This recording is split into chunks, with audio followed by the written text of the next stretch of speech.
Hello, welcome back. This session is dedicated to unpacking the most critical legal clauses that govern virtual power purchase agreements or the VPPAs, with a particular focus on the AMET region, Africa, the Middle East, and Turkey. While VPPAs share a standard contractual skeleton worldwide, the AMET region adds layers of complexity, varying political stability, diverse regulatory regimes, fragmented energy markets, and currency volatility.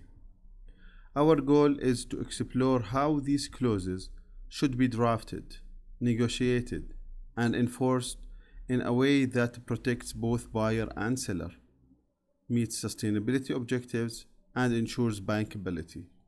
The emphasis will be on strategy and adaptation, translating global best practices into locally enforceable solutions. This session is designed to move you from a broad awareness of virtual power purchase agreement to an ability to navigate them as strategic instruments in the AMET context, where diversity of legal systems, political volatility, and currency instability make each clause carry far greater weight than in more uniform markets. By the end, you should be able to dissect the 7 core clauses that define enforceability: term and tenure, price mechanics, shape risk allocation, change in law, credit support, termination and remedies, and dispute resolution, and evaluate how AMET-specific risks such as sudden regulatory reforms, foreign exchange swings, or currency inconvertibility dictate clause design. You will learn how to draft provisions that anticipate indexed failures, define objective triggers for reopeners, and survive scrutiny under both local and international arbitration frameworks. The focus will also be on negotiation dynamics, how a developer can secure lender confidence while allowing buyers operational flexibility, and how each side can trade across clauses without undermining the project's bankability. Finally, we will cover operational elements like the MRV and environmental attribute transfer. The MRV I stand for the monitoring, reporting, and verification, and environmental attributes transfer, ensuring that the VPPA remains not only a financial hedge but also a credible decarbonization tool throughout its life cycle. Understanding AMET's market structure is the first step in writing a VPPA that survives real-world stress, because the choice of clauses and their mechanics must be anchored in the host market's regulatory and commercial DNA. In Turkey's liberalized market, for example, you can reference a transparent day-ahead index, but in many GCC or African jurisdictions where tariffs are fixed by the state, you will need a synthetic price formula backed by clear change in methodology protections. Currency clauses must be approached with surgical precision. USD denominations protects developers from local currency depreciation but exposes buyers to foreign exchange swings, while local currency denomination removes buyers' foreign exchange exposure but may undermine project economics unless inflation indexing or pass-through clauses are in place. The identity of your counterparty also radically alters clause requirements. A sovereign-backed buyer might resist providing credit support but offer implicit state backing, while a small SPV, special purpose vehicle, in a reforming market may require multi-layered guarantees or escrow structures. Finally, enforceability can be assumed. While many AMET states are New York Convention signatories, the track record of enforcing foreign arbitral awards is inconsistent. So dispute resolution clauses must be crafted with both a realistic enforcement venue and local procedural realities in mind.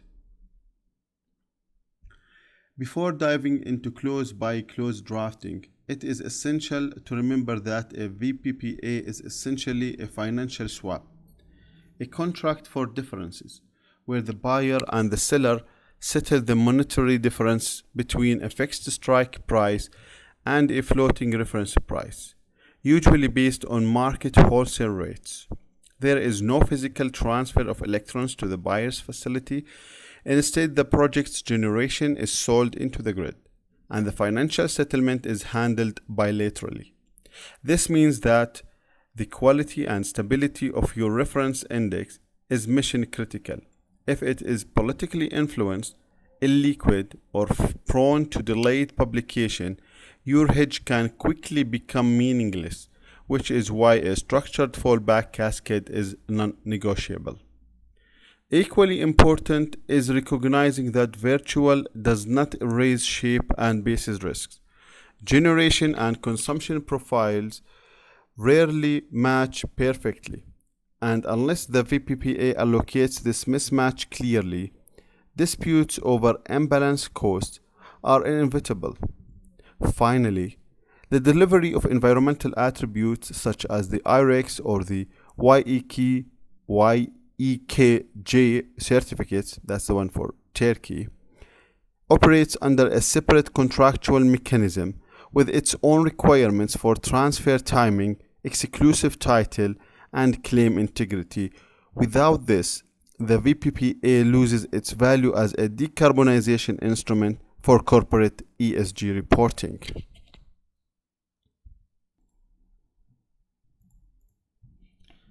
In AMET markets, the term and tenure clause is more than a calendar marker. It is a negotiated balance between a developer's need for long-term revenue certainty to support project financing and a buyer's desire for flexibility in volatile markets. While global VPPAs often span 15 to 20 years, AMET transactions frequently settle in the 7 to 12 years range, reflecting lender caution in politically and regulatory unstable environments. To protect both sides, the commencement dates should be explicitly tied to the COD, supported by a documented acceptance package from the grid operator, and a long stop COD should be set to prevent indefinite pre-operational limbo.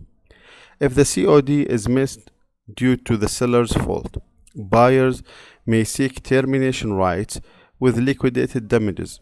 If caused by buyer's delay, sellers should negotiate cost compensation or term extension. Renewal should ideally be automatic with mutual consent, though in some jurisdictions, particularly regulated markets such as extension, may require fresh approval from the energy regulator. Early termination rights should cover political force majeure events, such as government bans on private renewable energy trading, as well as changes in law that make contract performance unlawful. Finally, sunset provisions allow either party to exit without liability if key conditions precedent, like a grid connection or environmental permits, are not met by the agreed long stop date, ensuring the project does not remain trapped in unproductive states.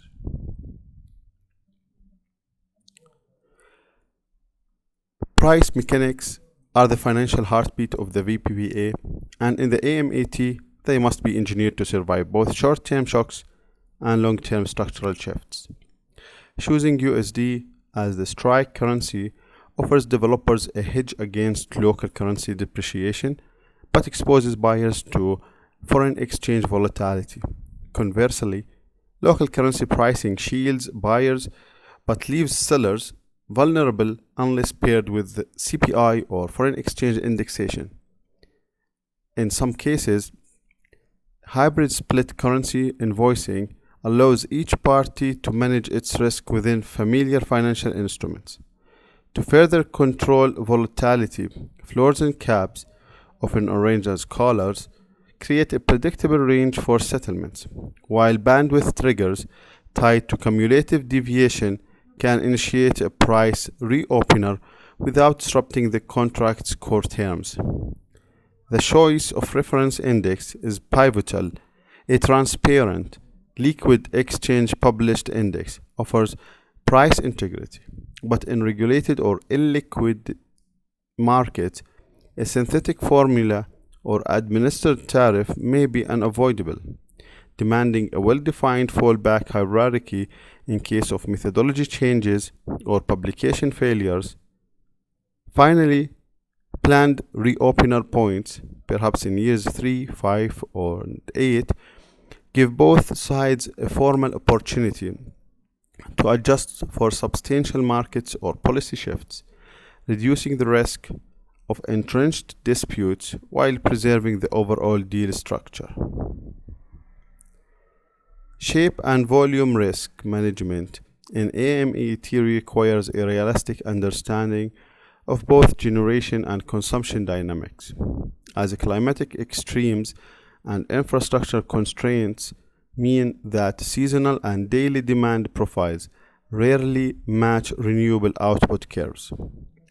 Settlement can be based on pay as produced, where the buyer takes all actual generation, fixed volume blocks, which standardize settlements but push production risk to the seller, or fixed shape profiles, aligning contractual delivery to the buyer's load pattern but potentially increasing seller balancing costs. Tolerance bands, such as plus minus 10% monthly, create a buffer for natural variability while setting clear boundaries for acceptable deviation. With persistent breaches triggering either financial penalties or performance improvements plan. Imbalance costs charged by grid operators for deviation from schedules must be allocated ambiguously to prevent disputes. In AMET, seasonal adjustments are particularly important. For instance, Gulf states experience high late afternoon peaks in summer due to air conditioning, whereas Turkish grids may see winter heating demand peaks. To maintain contractual balance over time, true-up mechanisms such as financial settlements, renewable energy certificates, REC, substitutions, or rescheduling allows deviations to be corrected in a commercially efficient way without undermining the broader contractual relationship. The stability and credibility of the reference index is central to a PPA's financial integrity.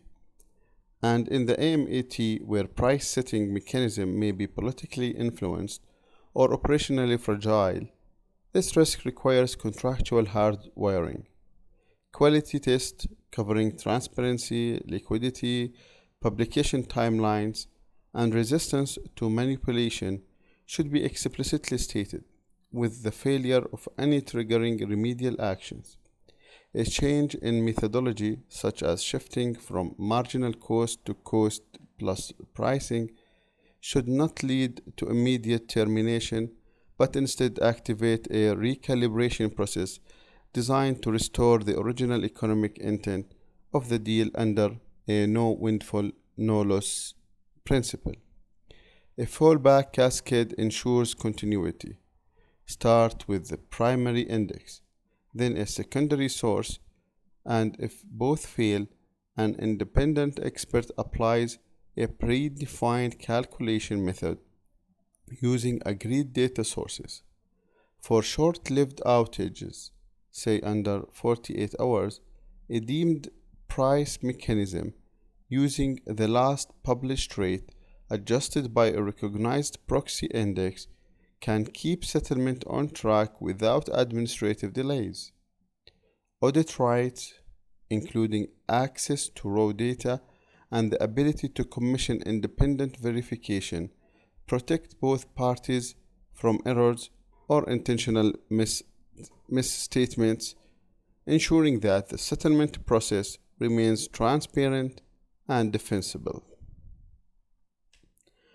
Change in law provisions in AMET VPPAs must be drafted with exceptional breadth and precision. Given the region's history of sudden regulatory reforms, tariff revisions, and even retroactive policy changes, the scope should explicitly include all forms of legal instruments, statutes, regulations, ministerial decrees, grid codes, and tax on tariffs determinations, alongside non-traditional risks such as foreign exchange controls, currency transfer restriction, and import-export limitations on renewable components. A materiality threshold such as a net present value change of more than a specified percentage prevents minor changes from triggering costly renegotiations while ensuring significant shifts are addressed promptly. The contractual remedy path should be orderly, prompt written notice by the affected party, a duty on both sides to mitigate the impact, and initial adjustment through indexation or price modification, followed by compensation payments if required, and only then termination if no resolution can be reached. Allocation models vary. Some deals allow full cost pass-through to the buyer. Others set cost-sharing bands, and only in rare cases will the seller absorb all change in law costs in the AMET region.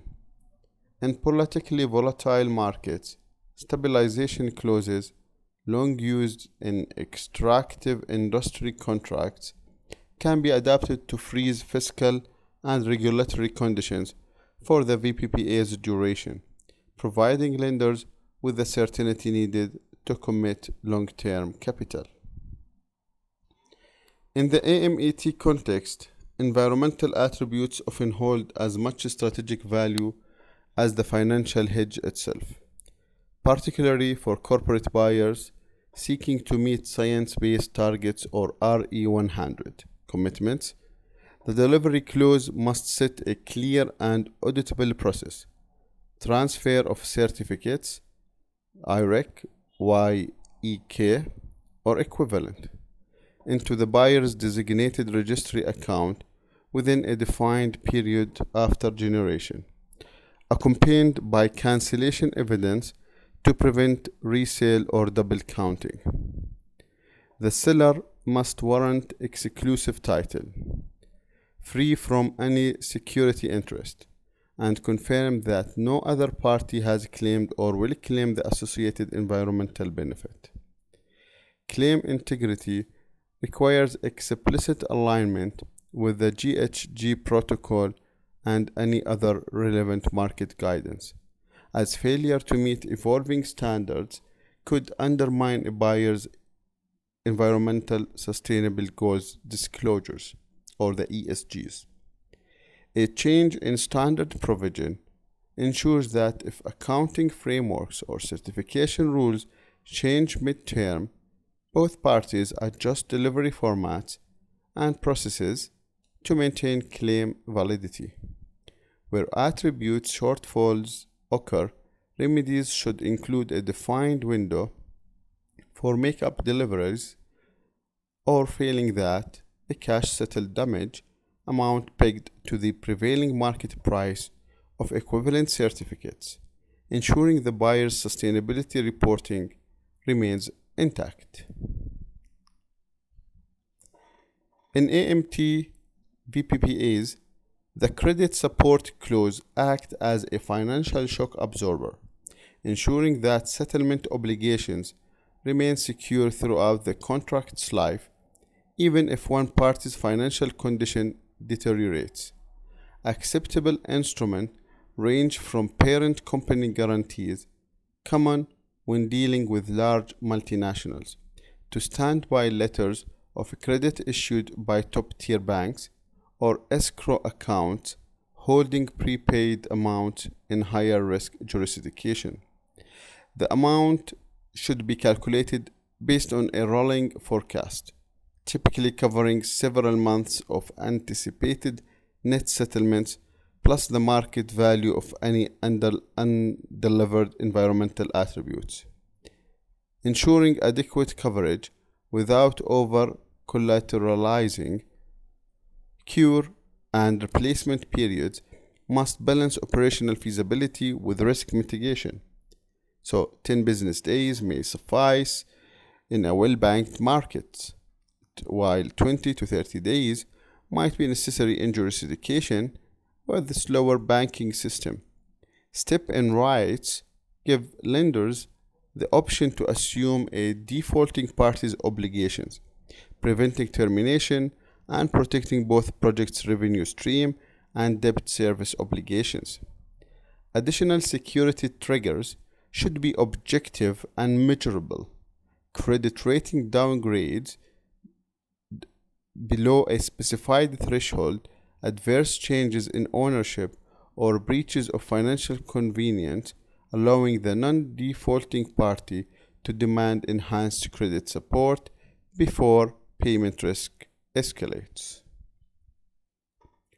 Tax allocation in AMET VPPAs is a high-stakes area where poorly drafted provisions can erode the contract's economic balance overnight. A robust gross-up obligation ensures that if a new withholding tax is imposed after contract signing, the paying party must increase the amount so that recipient still nets the agreed sum. The only carve-out should be where the tax arises from the recipient's own status, such as failing to maintain an exemption certificate. VAT treatment needs explicit detailing, whether VAT applies to financial settlements and environmental attributes transfer, and which party is responsible for payment, particularly given variations in place of supply rules that could shift liability across borders. Stamp duty and documentary taxes should be allocated to avoid disputes at financial close, with clarity on whether they are split, borne by one party, or passed through. Tax changes should be tied to the change in law clause so that new or increased taxes follow the same remedy path, allowing price adjustment or compensation as appropriate. Finally, both parties should commit to applying for and maintaining any available exemptions, as proactive compliance can significantly reduce long-term tax exposure. Force majeure provisions in AMET must address not only natural disasters, but also a spectrum of political and trade risks that have a documented history in the region, from currency inconvertibility during financial crisis to government-imposed import bans on renewable components. The scope should explicitly include political unrest, war, sanctions, embargoes, and severe regulatory actions, while excluding generic financial distress or inability to pay unless directly caused by qualifying event.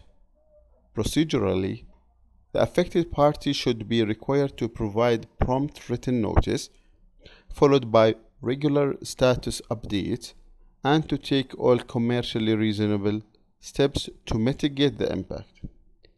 A maximum suspension period, often 180 days, prevents indefinite non-performance. If exceeded, either party may terminate without liability. The clause should also contemplate alternative performance measures, such as the delivery of replacement rigs, to allow the buyer to maintain compliance with sustainability commitments even when physical generation is interrupted by force majeure events. Termination and remedies clauses in AMET VPPAs must be carefully constructed to protect against premature exits while ensuring a predictable financial outcome if termination occurs. Termination for cause should be available for persistent non-performance, repeated payment defaults, or material breaches with defined cure periods to allow remediation before the contract is ended. Termination for convenience, where one party exits without cause, is uncommon in AMET region due to lender resistance, but where agreed, it must be tied to a substantial make-whole payment calculated to cover lost profits, unwind associated hedges, and compensate for financing costs. Valuation on termination should be determined either by an independent expert following an agreed methodology or by reference to a liquidated damages scheduled pre-agreed in the contract to avoid disputes. Survival clauses ensures that critical obligations such as confidentiality, liability, and dispute resolution remain in effect even after the contract ends. Finally, close-out netting offsets all mutual payments obligation at the point of termination, streamlining settlements and reducing the risk of parallel claims. In AMET, the dispute resolution and governing law clause is not a boilerplate formality. It can determine whether contractual rights are enforceable in practice. English law is often chosen for its commercial predictability and established case law, while local law may be mandated for certain regulatory matters.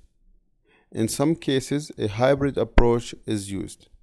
Arbitration provides neutrality and international enforceability, with LCIA, ICC, DIFC, LCIA, or ADGM arbitration offering credible venues recognized under the New York Convention. A multi-tier process encourages resolution without full arbitration, beginning with informal negotiation, escalating to senior management, then mediation, and finally binding arbitration if necessary. Interim relief provisions allow either party to seek urgent court orders, such as injunctions to prevent disclosure breaches without undermining the arbitration agreement. Where counterparties are state-owned or affiliated, explicit waivers of sovereign immunity are essential, covering immunity from suit, jurisdiction, and enforcement against commercial assets. Compliance and ethics clauses in AMET VPPAs serves as both a legal safeguard and a reputational shield, particularly for international buyers bound by stringent sanctions, anti-corruption, and human rights frameworks. The contract should require adherence to all relevant sanctions regimes, including the OFAC, the EU, the UK, and UN lists, with violations constituting grounds for immediate termination. Anti-corruption commitments should reference key statutes like the FCPA and UK Bribery Act, with provisions for periodic training and mandatory reporting of suspected breaches. AML and the KYC obligations should extend beyond contract signing, requiring parties to update due diligence files and disclose any material changes in ownership or control. ESG covenants can add depth by committing both sides to health, safety, and environmental standards, prohibiting forced labor, and maintaining grievance mechanisms for affected stakeholders. Suspension rights are important, allowing performance to be paused during an investigation into a suspected compliance breach, thereby protecting both parties from continuing exposure while facts are established. Assignment and change of control clauses in AMET VPPAs must balance the flexibility needed for corporate restructuring and financing with the protection of counterparty interests. Assignments should generally be permitted to affiliates or financing parties without requiring consent, provided the assignee meets predefined creditworthiness thresholds. A change of control, such as an acquisition or significant equity transfer, should trigger a notice obligation, and the non-changing party should have the right to request additional credit support if the new owner's financial standing is weaker. Novation to a special purpose vehicle (SPV) is common at commercial operation or financial close, particularly in a project finance details, and should be permitted with lender consent. Prohibited transferees should be clearly defined, covering sanctioned entities, and if competitively sensitive, certain direct competitors, including pre-agreed novations forms in the contract schedules, streamlines the process, reducing administrative delays when a transfer becomes necessary. Operational clauses in AMET VPPAs ensures that the day-to-day execution of the contract is efficient, transparent, and resilient to disruptions. The data hierarchy should prioritize certified metering data as the settlement baseline, with fallback to grid operator records, and if both are unavailable, independent expert estimation using agreed methodologies. Invoicing should occur on a predictable schedule, such as by the 10th business day of each month, with payment due within a fixed window to support cash flow management. Set of rights should be tightly limited to undistributed or finally determined amounts to prevent abuse that could undermine liquidity. The pay now, dispute later principle ensures settlements are made on time, with any necessary adjustments handled through interest or corrective payments once disputes are resolved. Record retention obligations, typically 7 to 10 years, should be coupled with audit rights, while ensuring that commercially sensitive data remains confidential and subject to cybersecurity standards. Before executing a VPPA in the AMET region, both parties, especially lenders, should run through a bankability checklist to ensure that the contract can withstand foreseeable risks without collapsing under stress. The price index mechanism should include a robust fallback cascade and a change in methodology clause to protect against benchmark failure. Foreign exchange provisions must address both volatility and convertibility, with commitments from both sides to cooperate on hedging strategies where needed. Credit security arrangements should be right-sized to the actual exposure, using acceptable instruments and clear replacement obligations if the issuer becomes ineligible. Change in law clauses must provide a path to economic adjustment before allowing termination, reassuring lenders that the project will not fail at the first regulatory shift. Finally, dispute resolution should be grounded in an enforceable legal seat with explicit interim relief provisions and, where applicable, sovereign immunity waivers to ensure judgments can be executed against commercial assets. At the end of this session, the central lessons from negotiating a VPPAs in the AMET is that clauses cannot be drafted in isolation. Each provision interacts with others to create a balanced or fragile contract architecture. Boilerplate language from other jurisdictions will not survive the specific regulatory, political, and financial realities of AMET. Customization is essential for every material term. A successful negotiation finds the equilibrium between lender-required bankability through secure revenue streams, credit support, and enforceability, and buyer-required flexibility to adapt to changing market and operational needs. Every critical clause should be stress-tested against realistic scenarios, including tax law changes, foreign exchange volatility, index manipulation, and disruptions in attribute delivery. To execute effectively, engage both local counsel with regulatory fluency and international PPA specialists with market precedent awareness early in the process, ensuring that the VPPA aligns seamlessly with financing agreements, treasury risk policies, and sustainability reporting frameworks. That's everything for this session. This is Dr. Zaid Ziadat from Jordan. I would like to thank you for listening to my lecture and wish you all the best in your endeavor.